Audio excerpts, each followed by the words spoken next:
और इस वक्त आपको सीधे लोकसभा लिए चलते हैं। लोकसभा की तस्वीरें आपको दिखा रहे हैं और दरअसल अविश्वास प्रस्ताव पर चर्चा चल रही। ज्योतिरादित्य सिंधिया का संबोधन।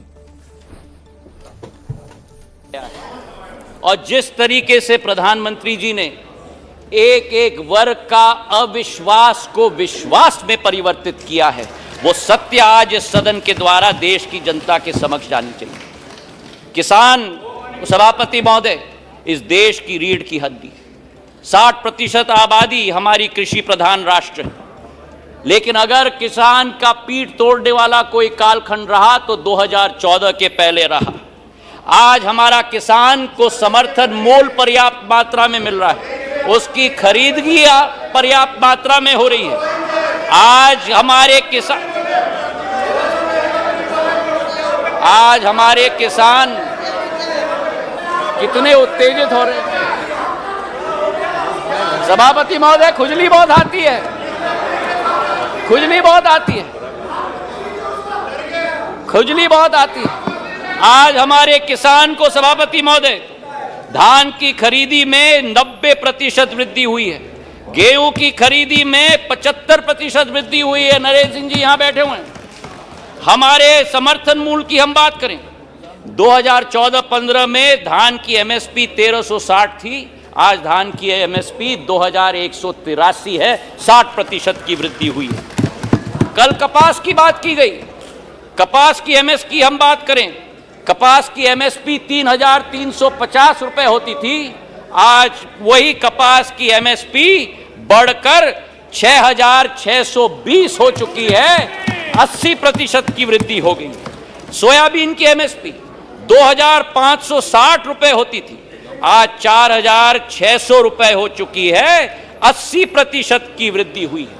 तो जहां हमारे देश का किसान, हमारे देश का अन्नदाता समृद्ध हो चुका है, उसी के साथ साथ किसान के लिए जो सीमांत हमारा कृषक है, 80% हमारा कृषक आज भी सीमांत कृषक है, उसके लिए एक सुरक्षा कवच के रूप में किसान सम्मान निधि के जरिए 6000 रुपया प्रति वर्ष 11.5 किसानों के खातों में 2,40,000 करोड़ रुपए प्रधानमंत्री ने पहुंचाने का कार्य किया। यही अंतर है तुष्टीकरण और संतुष्टीकरण के बीच में, सभापति महोदय। और इसी पे मैं बहुत बताना चाहता हूं, मध्य प्रदेश में भारतीय जनता पार्टी की शिवराज सिंह जी की सरकार ने इस 6000 रुपए में 6000 रुपए अतिरिक्त मिलाकर 12,000 रुपया प्रति साल 80 लाख किसानों के खाते में डालने का कार्य किया। हमारे देश के पूर्व प्रधानमंत्री अटल बिहारी वाजपेयी जी का एक सपना था, उनका एक सपना था कि इंटरलिंकिंग ऑफ रिवर्स होना चाहिए, और आज उनके सपने को अगर साकार किया है तो प्रधानमंत्री नरेंद्र मोदी जी ने Ken Betwa interlinking of reverse के आधार पर किया।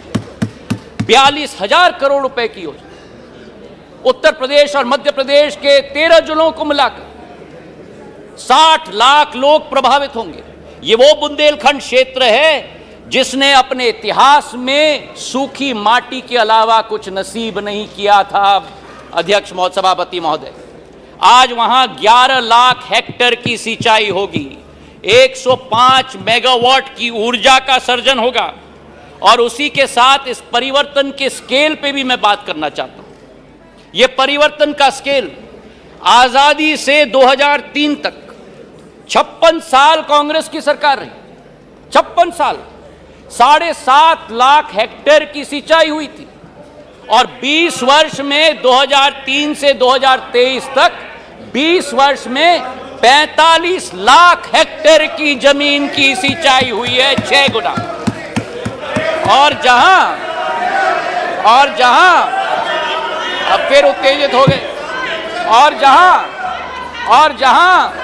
56 वर्ष में 7.5 लाख हेक्टेयर की सिंचाई की योजना दी, वहां प्रधानमंत्री नरेंद्र मोदी जी की सरकार ने एक योजना में 10.5 लाख हेक्टेयर की सिंचाई की योजना दिलवाई। ये इसी बात का उदाहरण है सभापति महोदय कि डबल इंजन यानी डबल विजन। तुष्टीकरण से किसान का भला नहीं होता, बल्कि संतुष्टीकरण से ही किसान का भला होता है। गरीबों की अगर हम बात करें हमारे सभापति महोदय, योजनाबद्ध तरीके से गरीबों। कमलनाथ ने ट्वीट कर शिवराज सरकार के फैसलों पर उठाया सवाल, लिखा वर्तमान से